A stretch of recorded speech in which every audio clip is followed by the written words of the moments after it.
Imagina el año 1845. En la elegante sala de conciertos Pleyel de París, dos grandes maestros de la época, Chopin y Berlioz, escuchan a un joven pianista estadounidense. Sorprendidos por su virtuosismo y sensibilidad, Chopin se acerca al niño y le dice: «Te convertirás en el rey de los pianistas».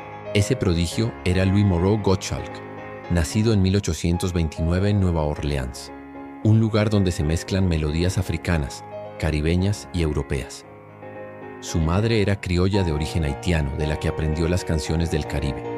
De su padre, europeo, heredó el amor por la música clásica. Gottschalk aprendió piano desde muy pequeño, guiado por su institutriz y por su abuela. La gente pronto reconoció su talento.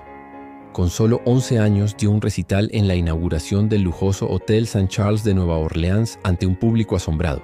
En las calles y mercados de Nueva Orleans, tambores africanos resonaban mientras músicos criollos tocaban zambas y marchas. Ese crisol cultural alimentaría su creatividad. Con apenas 13 años, Gottschalk dejó su ciudad natal y viajó a Europa para estudiar música. En París enfrentó obstáculos. El prestigioso conservatorio rechazó su ingreso, tachando a Estados Unidos de país de locomotoras. Pero el talento no entiende de prejuicios. Gottschalk encontró maestros que lo acogieron y se perfeccionó con profesores reconocidos. Mientras se formaba en la capital francesa, sus raíces criollas seguían latiendo en su música, pues ya componía piezas inspiradas en cantos de esclavos y ritmos caribeños. Este fue apenas el comienzo de su viaje. Sus amigos de la infancia ni siquiera imaginaban el camino que seguiría. Recuerda suscribirte al canal y darle like si te está gustando la historia. A continuación descubriremos cómo Gottschalk pasó de ser un talento local a un fenómeno musical internacional, consagrado por reyes y revolucionando la música romántica. No te lo pierdas. Tras encandilar a París, Gottschalk se convirtió en un ídolo de fama mundial. Pronto llegó la noticia de su talento hasta Viena, Berlín y Madrid. Su música cruzó continentes. A menudo se le consideraba el primer compositor estadounidense en alcanzar reconocimiento internacional. En las cortes reales de Francia, Inglaterra, Alemania e Italia, el joven pianista encantó con su virtuosismo. Los salones europeos lo acogían con entusiasmo. La crítica lo llamaba el Chopin criollo o el Chopin del Nuevo Mundo. Incluso compositores legendarios como Berlioz lo bautizaron poeta del piano y Franz Liszt reconoció abiertamente su genio. Dicen que Gottschalk tocaba el piano con tal pasión que la audiencia lo sentía en cada nota. Fiel a su carácter aventurero, subió al escenario junto a las mayores estrellas líricas de su tiempo. Giuseppe Verdi recomendó que diera conciertos acompañado de famosas sopranos italianas, provocando ovaciones en cada ciudad. La prensa europea lo seguía como si fuera una estrella de rock moderna, comentando sus éxitos, sus romances con damas aristócratas y su porte galante. Gottschalk tenía fama de ser tan conquistador como músico, aplaudido tanto por la crítica musical como por la alta sociedad. A mediados de los años 1850 el mundo entero conocía su nombre. Con su fama validada, Gottschalk decidió volver a su tierra natal, Estados Unidos, donde estaba a punto de desatar una nueva ola de entusiasmo. Si te está gustando esta historia, dale like y suscríbete al canal. En la siguiente parte descubriremos cómo sus giras por América y el Caribe lo convirtieron en leyenda. No te lo pierdas. De vuelta en América, Gottschalk vivió su momento de gloria ante el público estadounidense. Empezó a dar conciertos por toda la costa este, Nueva York, Filadelfia, Boston y más allá. La prensa lo seguía a todas partes. Se contaban historias de interminables giras, con Gottschalk cruzando el país con sus mastodontes, pianos de cola extra grandes que él mismo transportaba de recital en recital. Se dice que en una sola gira llegó a viajar 10.000 kilómetros dando 2 o 3 conciertos al día. Imagínate a Gottschalk agotado pero eufórico de tanta música. Los periódicos de la época lo comparaban con una estrella de rock moderna por su energía, sus pirotecnias al piano y la pasión que desataba en el público. Las multitudes acudían a verlo tocar. Se organizaban verdaderos eventos sociales a su alrededor. Incluso el presidente Abraham Lincoln fue uno de sus admiradores famosos, asistiendo a varios de sus recitales. Con cada concierto, Gottschalk ganaba corazones y entusiasmo en un país que buscaba una identidad musical propia. Pero su espíritu inquieto lo llevó pronto más allá de los Estados Unidos. A mediados de la década de 1850 inició una serie de viajes por el Caribe y América Latina, deseoso de conocer nuevas culturas musicales. En 1854 llegó a La Habana y quedó fascinado por los ritmos isleños. Unos años después, en Puerto Rico, compuso su obra Souvenir de Puerto Rico, inspirada en las danzas jíbaras de la isla. Estos viajes marcarían su estilo único. donde el piano occidental se mezclaba con melodías de la tradición caribeña. ¿Quieres saber qué aventuras le esperaban en Sudamérica y cómo termina esta historia? Suscríbete y quédate con nosotros, porque en la próxima parte conoceremos el gran final de la vida de Gottschalk. En la década de 1860, Gottschalk se alzó como figura clave en medio de la guerra civil. Con simpatías claras por la Unión, recorrió los estados del norte ofreciendo conciertos apoteósicos. Llevaba consigo mastodontes, grandes pianos de cola gemelos, e incluso organizó conciertos multitudinarios con 10 pianos tocando simultáneamente fantasías basadas en obras de Verdi y Meyerbeer. La prensa registró que para 1865 ya había recorrido 95.000 millas en tren y dado más de 1.000 conciertos. Durante estos años compuso obras brillantes que reflejaban su virtuosismo técnico. Por ejemplo, la imponente Grande Tarantelle, 1858-64, exigía saltos imposibles y escalas vertiginosas al pianista. Y aunque Gottschalk apoyó la causa de la Unión, nunca olvidó sus raíces de Luisiana. En cada recital se presentaba orgulloso como el chico de Nueva Orleans. El presidente Lincoln incluso lo recibió en la Casa Blanca tras un concierto en Washington, dejando patente la admiración del país por este músico excepcional. Justo cuando la guerra civil terminaba, ocurrió un giro inesperado. En California se le acusó injustamente de un escándalo con una alumna menor de edad. Gottschalk negó toda culpa, pero la difamación creció como un rumor venenoso. Cansado de peleas legales y chismes, el músico tomó un barco en 1865 rumbo al sur, sin querer volver jamás a Estados Unidos. Así comenzó su último gran capítulo de conciertos en Sudamérica. En la siguiente parte conoceremos sus increíbles giras por Brasil, el estreno de sus composiciones románticas y el épico final de su vida. No te lo pierdas. En Sudamérica, Gottschalk era prácticamente una superestrella. En Brasil, Perú, Chile y otros países de la región sus conciertos causaban sensación. Se cuenta que en 1861 estrenó su sinfonía Una noche en los trópicos en La Habana con una orquesta de 40 pianos.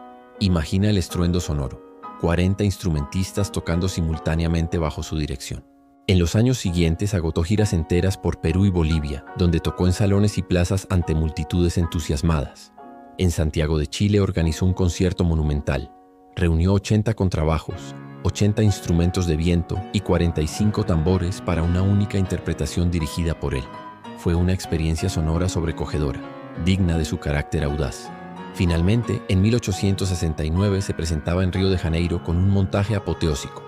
El 26 de noviembre ofreció su último gran concierto, dirigiendo una orquesta de 650 músicos con su sinfonía Una noche en los trópicos de fondo. Justo cuando interpretaba su famoso trémolo, Gottschalk se desplomó repentinamente, víctima de la fiebre amarilla. Después de semanas de agonía, murió el 18 de diciembre de 1869 a los 40 años. Tras su muerte, su cuerpo fue llevado a Nueva York, donde descansa en el cementerio Greenwood bajo un monumento coronado por un ángel de la música. Pero su historia no terminó en aquella tumba. Su legado musical continuaría inspirando a futuras generaciones. La música de Louis Moreau Gottschalk es un puente entre dos mundos. Combina la riqueza emocional del romanticismo europeo con los ritmos vivos del Caribe y Nueva Orleans. Ahora exploraremos algunas de sus obras más características para entender su estilo único. Una de las piezas más famosas de Gottschalk es Bambula, Danse de Nègre, compuesta cuando era muy joven. El título hace referencia a un baile tradicional africano-cubano. Escuchar Bambula es como sentir los tambores resonando en la distancia. Desde la primera nota, los bajos potentes imitan el sonido de un tambor profundo y marcan el ritmo de la danza. A medida que la pieza avanza, los agudos del piano brillan como cascadas de estrellas, mientras la mano izquierda insiste en un patrón rítmico cautivador. La pieza está llena de energía, con saltos audaces y pasajes virtuosos que demuestran la influencia de los ritmos afrocaribeños en su música. La Savane es otra pieza temprana inspirada en la naturaleza de Luisiana, aunque su atmósfera contrasta mucho con Bambula.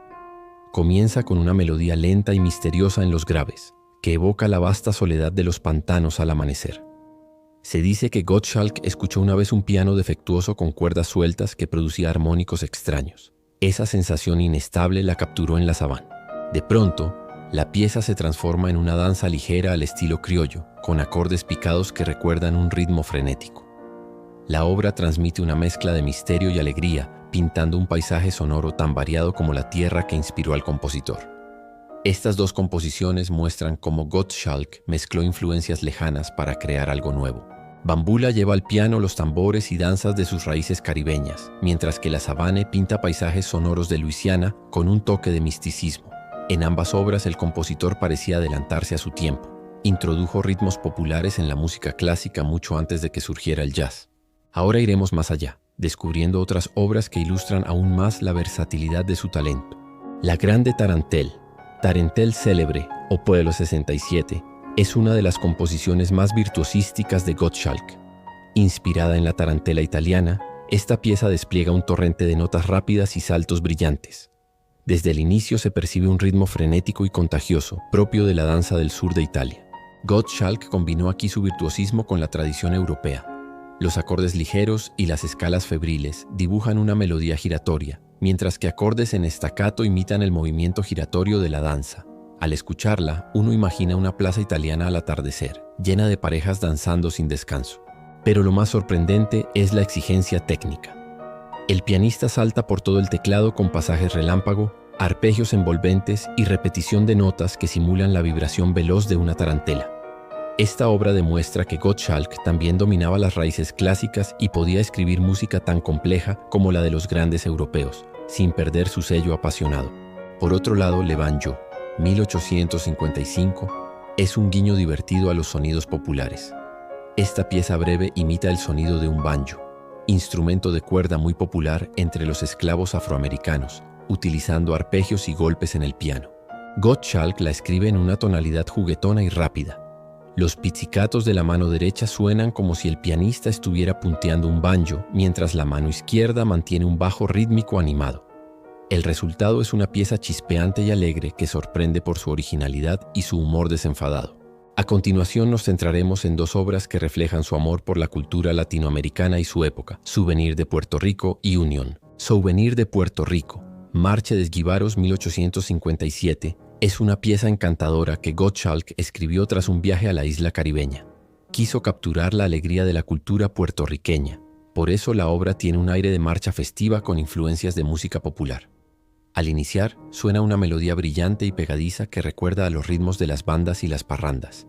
La marcha avanza con acordes vigorosos y un ritmo vivo. A veces puede escucharse un guiño al género jíbaro, la música campesina de la isla. El ambiente es alegre y luminoso, con cambios de ritmo que mantienen al oyente entusiasmado. Union, Souvenir of the Glorious War, es otra de sus piezas famosas, compuesta en 1861 en pleno auge de la Guerra Civil estadounidense. Se trata de una marcha patriótica dedicada a la Unión. Tiene un carácter solemne y triunfal. Gottschalk emplea acordes potentes que suenan como tambores de victoria. La melodía central suena casi como un himno, una sucesión de notas que sube con esperanza y desciende con determinación. Al tocar Unión, los oyentes sentían el orgullo del bando norteño. Algunos lo consideran casi un himno de guerra, simbolizando la esperanza de reconstrucción y unidad. Con estas obras hemos recorrido varios estilos: la exuberancia latina de Souvenir de Puerto Rico y la grandiosidad patriótica de Unión. Cada una revela una faceta del talento de Gottschalk. Si te ha gustado este viaje musical, no olvides suscribirte al canal y dejar tu comentario. Dale like y comparte este video para que más personas descubran al Chopin criollo. Aunque Gottschalk desapareció prematuramente, su huella musical continuó viva. Hoy lo recordamos como el primer gran compositor estadounidense con proyección internacional y precursor de la fusión cultural en la música. Sus piezas rompieron barreras. Bambula, La Savane y otras tantas incorporaron ritmos africanos y caribeños décadas antes de que surgieran el ragtime y el jazz. De hecho, muchos músicos modernos ven en su música escalas y síncopas que apuntan al blues. La forma en que combinó danzas folclóricas locales con armonías europeas fue visionaria. Además de las obras para piano, Gottschalk escribió sinfonías y piezas orquestales. Por ejemplo, su sinfonía Una noche en los trópicos fue la primera sinfonía compuesta por un estadounidense y muestra cómo integraba temas de sus danzas favoritas en versión orquestal. Otras miniaturas como Le Bananier o The Dying Poet siguen siendo favoritas de pianistas por su brillantez y emotividad, cada una demostrando distintas facetas de su estilo. El legado de Gottschalk no termina en el pasado. Cada vez que escuchamos a un pianista combinar estilos foráneos o a un compositor utilizar ritmos de su tierra natal, estamos viendo a Gottschalk de alguna manera. Sus innovaciones abrieron camino a la música clásica americana y allanaron el terreno para géneros populares posteriores. Ahora que conoces su historia y su música, te invitamos a explorar estas piezas en alguna grabación. Cierra los ojos y déjate llevar por los ritmos de bambula o la brillantez de la tarantel, escuchando cómo sus notas cobran vida. Gracias por acompañarnos en este recorrido. Si aprendiste algo nuevo hoy, suscríbete para no perderte futuros videos. Déjanos un comentario contándonos cuál pieza te sorprendió más y no olvides darle like y compartir este video con otros amantes de la música. Hasta la próxima.